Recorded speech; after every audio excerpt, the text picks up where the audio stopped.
Merci, Monsieur le Président. J'aurais 4 questions à vous poser. La première, donc vous avez effectivement qualifié sur l'impôt sur le revenu l'écart de non standard. L'année prochaine, nous allons avoir inclus à cet impôt sur le revenu le remboursement du CICE pour tous les indépendants qui sont au régime d'impôt sur le revenu et pas au régime de l'impôt sur l'IS. Donc je voulais savoir comment vous intégrez ça, cet effet-là dans votre prévision.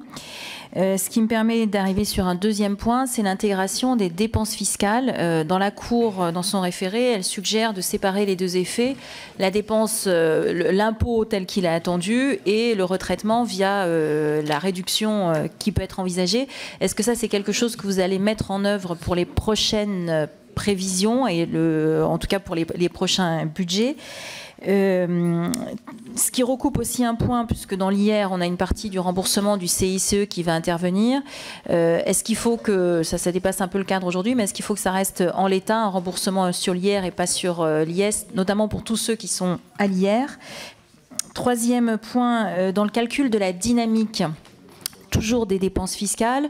Aujourd'hui, cette dynamique est faite avec un taux de progression à 0, c'est-à-dire que ça ne prend pas en compte les augmentations passées qui ont pu être observées. Je pense notamment au crédit d'impôt recherche. Est-ce que là-dessus, c'est aussi un point que vous allez intégrer ou est-ce que vous allez rester à une progression de 0%? Et puis la quatrième question était sur le comportement des agents, mais elle a déjà été posée par Monsieur le Président. Merci.